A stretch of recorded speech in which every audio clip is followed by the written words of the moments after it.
tax was always like my Achilles heel. I always dreaded sending my stuff off to the accountant. I was like, oh, I hate this because I always knew I was going to get a bill and I didn't have the money. Similar to what so many people experience in business.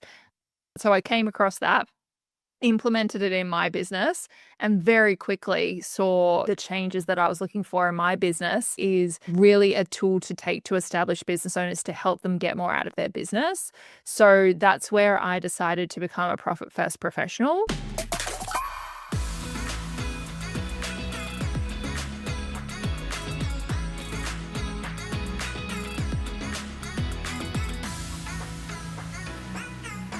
Welcome, Laura, to the Profit First Australia and New Zealand podcast. Thank you for coming on today. I would love you to do a little bit of an introduction of yourself, who you are, what you do, and what your business is all about. Amazing. Well, thank you so much for having me. I'm really excited to be here and having a conversation today about all of the amazing things that we do. So my name is Laura O'Hagan. I call myself a profit and growth consultant. I developed a framework called the Profitable Salon System, which I help install or put the framework into place with salon and clinic owners across Australia. So we help them manage cash flow, increase profitability and performance of their salon so that more of that financial reward is going back to the owner, which is ultimately the reason why most people venture out into business in the first place, but it can get lost along the way. So that's what we do in the business. I live on the Gold Coast. I'm a mum of two. I have a dog, Angus, who's a Westie, as we were just talking about dogs. So lots of moving parts happening in my life, I suppose. Yeah, awesome. And how long have you been in business? And how long have you been focused on salon and clinic owners? And how did you get to that? Yeah, so I've been running a business, I would say, coming up to 11 years now. When I first started, it was something I was doing on the side when I still worked in a corporate job. And I left my corporate job, I would say it's coming up to about 8 years close now. My background is a chartered accountant and I worked for one of the big four firms as a management consultant. So I always had a very keen interest in business. And I always tell people I'm not a good accountant. Like, I don't care about the last 20 cents and like reconciling things back to the dollar. Like, I don't care. I got into accounting because I saw it was where the strategic decisions were being made and it was an understanding of the business. So that's why I got into it. And that's why I was doing consulting and all of those things. And so then I took that and started working with small business owners in their businesses around it. So when I first started out, I started working just with various different businesses and I slowly kind of built a bit of a following with online businesses. I was really helping them get started in their business and figure out some of those key foundations. Over time, what I found was I liked working with more established business owners. I really enjoyed that, where there was a lot happening and a lot of opportunity to make improvements. So I kind of came into that myself, and separately, I discovered Profit First for my own business. So I'd been running my business for years and tax was always like my Achilles heel. I always dreaded sending my stuff off to the accountant. I was like, oh, I hate this because I always knew I was going to get a bill and I didn't have the money. Similar to what so many people experience in business, I never came across like the principles of how to do that. So I kind of came across that, implemented it in my business, and very quickly saw the changes that I was looking for in my business. And then one day just the penny dropped for me. I was like, went on a holiday like across Australia and I was midair in a flight and I was like, I feel like I remember seeing something at the back of the Profit First book about you could become some sort of Profit First like helper. And I was like, just like bolt of lightning kind of struck me. And I got home and I like pulled out the book and I was like, yes, I was like, this is the tool that established business owners are missing. And it kind of linked those things together for me. It was much more focused on, or how I like to see it anyway, is really a tool to take to established business owners to help them get more out of their business. So that's where I decided to become a Profit First professional. And once I started applying it, working with clients and putting Profit First in place, I was in the salon at my hairdresser, getting my own hair done, and talking to her all about it. I was like, oh, you're here talking to people all day, every day. Like, this is what I'm doing. Like, I'd love for you if you just chat to other business owners. And she's like, oh, I think actually like this would be really helpful for me. And I was like, oh, okay, yeah, you're probably right. It would be. She had recently like set up the salon herself. She was maybe like 6 to 12 months in. And I was like, look, I don't know much about the industry. So I'd love to take you on as like a bit of a test round client. Like, let's do it.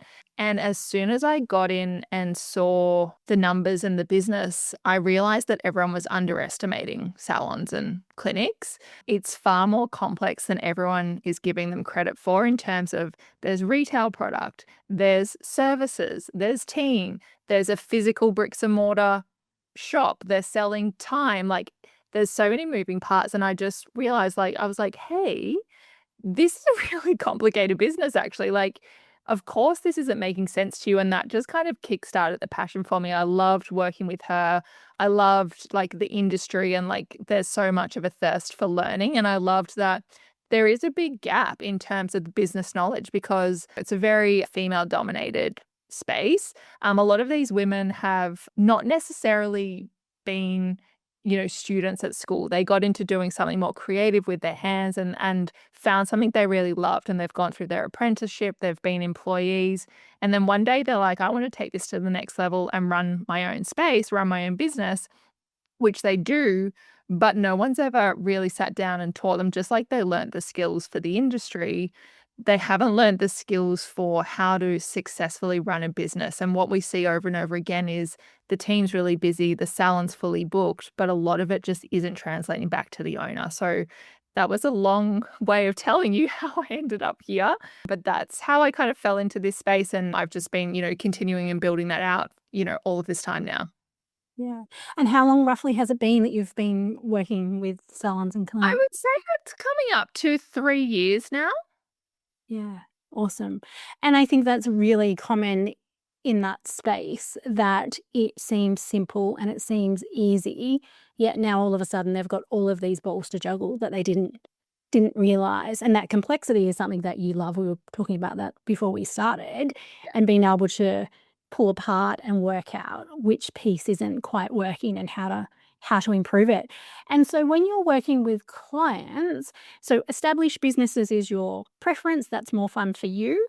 And is there a size that you prefer to work with? Is it the type of person? What does that look like for you? Like, Yeah, what's so the fun people to work with? yeah, that's a great question. So for me, what I found is where I want to make sure that we can deliver a return, on the investment working together to our client base. So what I've found is we've kind of got two versions of our program. We've got a solo operator version and we've got a more scaled salon version for someone who's got team. For the solo operators, it's usually $150,000 turnover plus. That's where we find we can really generate a return. So if they make the investment in working together, they can generate multiple return, like a multi X return on that. And that's where I find we're not so focused on marketing and filling columns or filling chairs anymore. That's already happening. It's actually maximizing and getting the most out of what we're already doing. That's what I really love to do. Because for a lot of these clients, they're like, the team's busy, I'm busy, we're doing the thing, but it just doesn't seem to be coming back to them. And so I love that because often we can see with the work that we do, there's a lot more we can tap into to get more out of what you're already doing without having to add more. And that's where I really love working with people. It's like there's a way that we can get more out of this salon for you without adding more. And so that's kind of where it's not for any other reason except that usually the books are full, the clientele is there, and we're working on getting more out of the business and not necessarily marketing, which isn't necessarily my area of expertise. Mm. And I would think in that instance, it would mean that the stress levels would reduce for the salon owner because they're not having to get more clients or push people through quicker. They can still have really amazing service and actually keep more of the money that they're already That's putting in. right. Yeah, So much of the time, they're stressed. They're stressed about their BAS bill. They're stressed about wages each week. They're stressed about like the rent at the end of the month. And it's tricky because it's like there's not really space to do more. If it comes back to more, it's going to be extending hours or potentially adding in another team member, but we know that adds cost, right? And if there aren't the chairs available, that's just not an option. So it is really about like, hey, there's so much kind of on the front end that you've nailed and you're working really, really well. And how do we get the kind of behind the scenes pieces, these foundations of business that no one's ever taught you? And, everyone just kind of assumes we should all know this. How do we optimize those so we get more out of this? Exactly as you said, without doing more, without pushing for more. Because often more actually, it's not really on the table unless we're looking at a big change in remodeling the space or something like that. Mm. And often more just compounds the inefficiencies that are there already. It doesn't solve the problems, it makes them worse. And so tell me a little bit about how you bring profit first into what you do and how you use it as one of the tools within the work that you do with your clients. Yes. It's so funny. I literally said this to a client this morning, and as you're the profit first person for tradies, you'll laugh at this. I said, a builder doesn't build a house with a hammer, right? A hammer is one tool in building a house. Now, my husband is a builder, and you should see our shed of tools. There is a million tools there because it takes a lot of tools to build a house. And that's kind of how I view a salon as well. Profit first is incredible, and it's one of the tools, but it's a hammer in a toolkit and it's not the whole picture. So the way that we use profit first is the first 30 days a salon owner works with me, we do a consulting process. So I do the profit assessment, which I don't know if listeners know a lot about it, but it's basically putting the business through the profit first framework and understanding where's all the money going and what are the opportunities, where should we actually be aiming. So we use that assessment because it gives really good clarity. A lot of business owners will say to me, I don't know where the money's going, and I don't know if I'm doing a good job because I don't know where I should be aiming. And the profit, the benchmarks, the taps, the caps, all of that, that helps give us clarity straight away in terms of, are we doing well or what are the opportunities? So we use it there, and we also install, I call it installing the cash flow process. We also install the profit first bank accounts and that process in the first 30 days so that that starts happening. So the business owner starts being able to fund, the next quarter BAS and getting that process in place. From the assessment that we do, we come up with a set of action, like an action plan, a list of the things we need to do to look at in the salon. And they're what I call like the performance improvement projects that kind of sit alongside. So I often explain to clients, if we think about a train moving on a train track, profit first is one of the rails. And the business improvements and getting like underlying profitability up is the other track. And we actually need both for the business to be moving forward. So that's how I like to think about it in terms of it's a tool on one hand, and on the other hand, we need to make that change in the business so that we're not just moving money around but leaving ourselves short. We want to move money around and know we're optimizing the performance underneath that. And that's so important, and we hear it often. It's that, "Oh, we're doing profit first in our business, but it's not working." But what often happens is they're just moving some money around, or maybe they've done a bit of an assessment themselves and working on some percentages, but they're not taking that step of, "What is it telling me, and what needs to change? What needs to be optimized? What needs to be cut? What needs to be added?" And that's the two sides to it. Just opening bank accounts and moving some money around doesn't make everything amazing and perfect. I should say you've got to have that key piece there as well. And so when clients are working with you, you mentioned there that first 30 days. What does it typically look like from a time perspective? And it's probably different for every client. And what are the next sort of stages that you take them through? Yeah. So the first 30 days is actually the least labor intensive part for the client and the most labor intensive for me. So that's kind of how that works. So in the first 30 days, a client will have 3 1-hour sessions with me, and each one's very clear in terms of the first one I call visioneering. So getting clear on the vision so we can reverse engineer that back. So that's kind of our kickoff goal setting visioneering session. 2 weeks later, we meet and I present the profit assessment back. So in the 2 weeks between the first and second session, I'm doing that assessment. So from the client's perspective, they've got a list of reports they run out of Xero and provide back to us. And then we're doing that assessment in between. And then the third session, which is a week after the second, we literally sit and the client shares screen with me on a Zoom, and we actually install the cash flow process where we'll go through, name the accounts. I've set up the calculator for them. We talk through the process. We have that done. So we've kind of got this very clear and complete set of things done in that first 30 days. And then as we move into the next phase, we are working with the client on the items out of their action plan. So this is where, not that it shifts in terms of it's less labor intensive for me or anything like that, but there's a shift. We call the first phase the consulting or done for you phase. And then as we move into the next phase after that first 30 days, we call it the done with you phase, where we're helping them work through the items in the action plan and actually implement them into the business. So a really key one that we look at, just to kind of give an example with a lot of clients, is we do a full service menu review. Okay, so this is an assignment where we've got the assignment kind of put into a process and we've got a template spreadsheet and all of that set up. And we work with the client to input all of their data so we can see how much it costs to deliver their services versus how much they're currently charging and what margin we are or maybe aren't making on every service. And then we can actually go through and decide, do we change the timing of the service? Can we change the pricing here? Do we need to package it up in a different way and get them to have a complete, refined and new service menu that is profitable, right? Because that's a key thing we've found, is it's often a real mixed bag across the services of what is and isn't profitable. And so then we kind of land on that, finalize that, and then work with them to actually set a date, communicate it with clients and implement the pricing change or other restructures in their services into the salon. So when we're working in that phase, it's very much collaborative, where the client is also working on that and bringing that together and having discussion with us around how to make the change and what changes we need to make, and then how to take it back and actually implement it.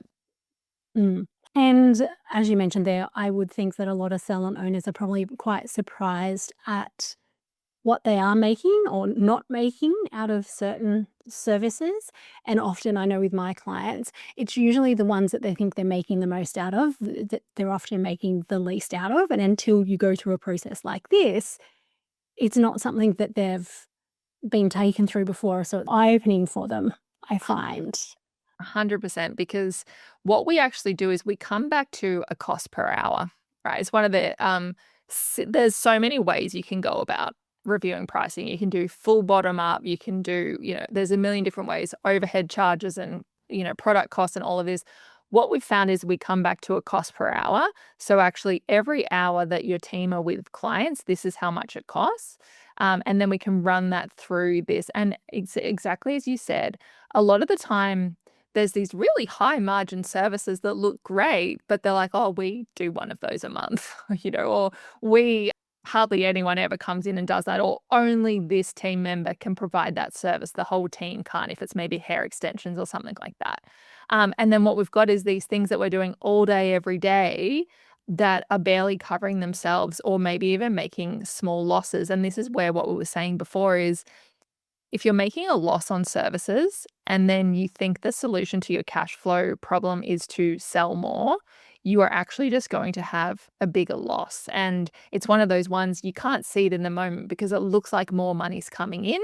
But then at the end of the month, kind of it's not a real bill, but the bill kind of comes through where you're like, we were busier, we did more revenue, everyone was flat out, we pushed it this month, yet I'm further behind than I was when we started. What's happening here? So it's such an important piece. And one of the things where we see for a lot of clients, there's big lift there because the last 5 years with product, wages, superannuation increases, rental increases, electricity and water, everything, a lot of the time people are doing these flat, $5 or $10 increases on services every 12 months maybe, but it's it's not keeping up. And if you started in a way that didn't necessarily reflect the costs, and the costs are rising so quickly, we've just seen that there can be a lot of blowout that's happening there.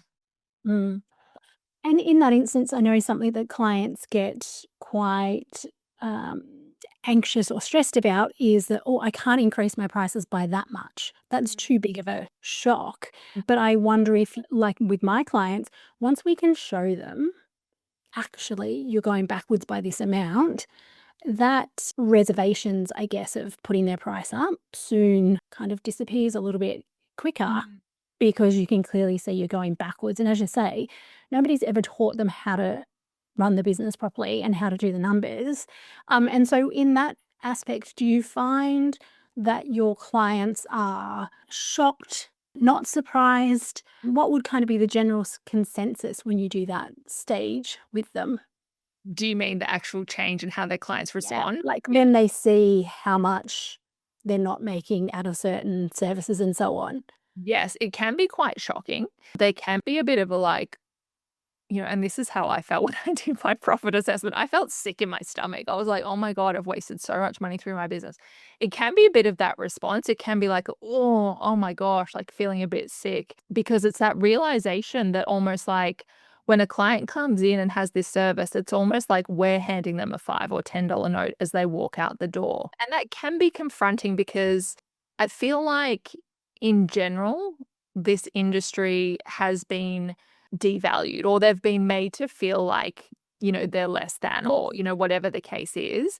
And so there can be some reservations about like, can I really charge that or is that really appropriate or, the money stories that come up there as well.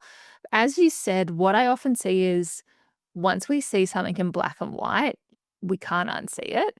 And so that can just be so helpful. And I always tell clients, like, I'm not here to force you to put price changes through that you're not comfortable with.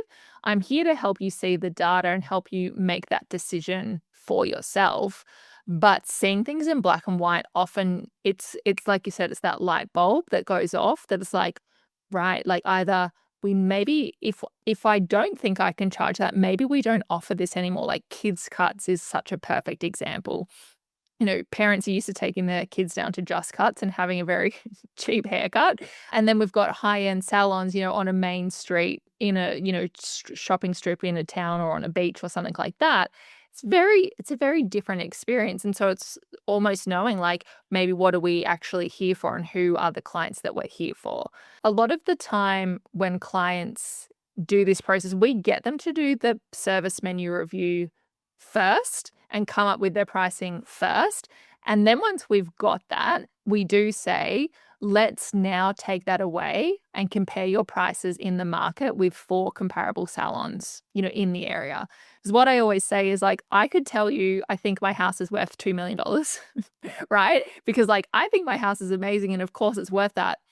If the nearest comparable house in the market actually only sold for $1 million, there's a point where my house is priced out of the market. Okay. And the same can happen for our services. So sometimes that's an indication of inefficiencies in how we're running the business. And like we spoke about before, there's multiple pieces here. So if that reveals like, hey, we would need to charge 2 times our nearest competitor on this service to recover our costs, that shows us that there's inefficiencies behind the scenes in how we're running. So we do that market assessment afterwards to check that we're within range, because there can be a point where we're priced outside of the market. But I always say too, like if you've got a salon in Bondi Icebergs serving like Moe, with the things, you might be double your nearest competitor because you're offering an experience. So we need to factor all of that in. But again, there's multiple things here. But if the nearest comparable salon, we're outside of that range that they're charging, we need to look at other ways to create efficiencies to bring our cost per hour basically down. But that's actually not what happens most of the time. Most of the time, our clients do the process, they're sitting well within the range, they're probably in the middle of what other salons are charging.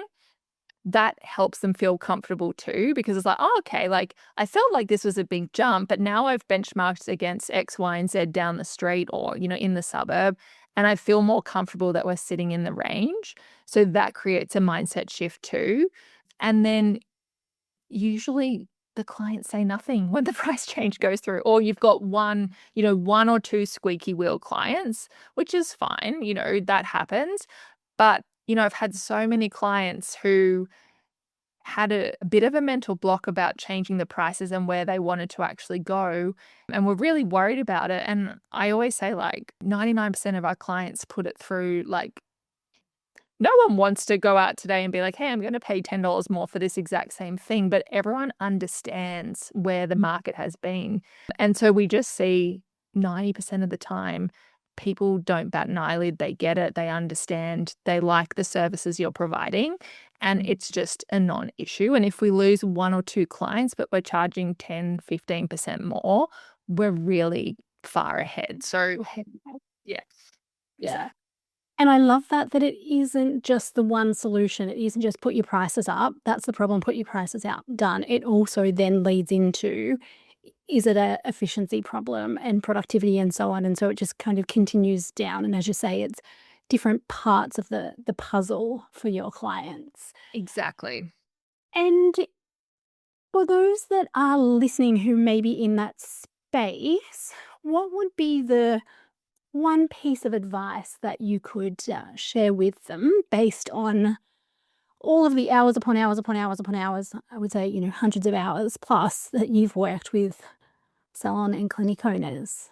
Mm, I would say start getting familiar with key performance indicators for a salon. Okay. There's a handful of these indicators that will help us see if we're in the performance area that we need to be. So things like, I often call it utilization, but it's to do with productivity. So of the time that our staff are in the salon, what percentage of that time are they booked with clients? That's a really great metric. What is our wage cost as a percentage of our turnover? That is a great metric to start looking at. So there's these key KPIs that really indicate the health of how a salon is running, and familiarizing yourself and just putting a couple of numbers together to have a look at your salon will really help you start seeing the pieces kind of a layer beneath. Just, we think, oh, just bring in the clients, get them in the chair, give them a great service, the rest will take care of itself. There's the pieces that actually sit behind that to make that work. And key KPIs are going to help you understand where attention may be needed in your salon. So I know it's not super straightforward, but it is. You could Google it, you can go on ChatGPT, you could go on any of the AI tools and just be asking it, like, what are the key KPIs I need to be thinking about as a salon owner? And just start familiarizing yourself with those, because once you understand what they are and then be thinking about why that's important, it'll start, those wheels turning in your mind about where attention may be needed in the salon. And as you say, it could be 3 to 5, and they could start with just one and learn Exactly. about that one, and then they could add another and another. And I think that's one of the things that so many business owners feel, that if they're doing nothing, then they need to dive in and do everything all at once. And we know that never works very well. So I love that, just one little step at a time.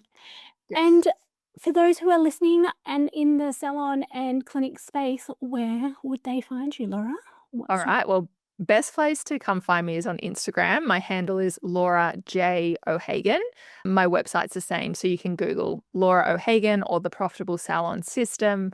And you should land on my website. Feel free to send me a DM on Insta or send me an email if you've got any queries. Love to have a chat with you about making your salon more profitable. Amazing. Thank you so much, Laura. You're so welcome. Thank you so much for having me. It's been so good to talk. My pleasure. Bye.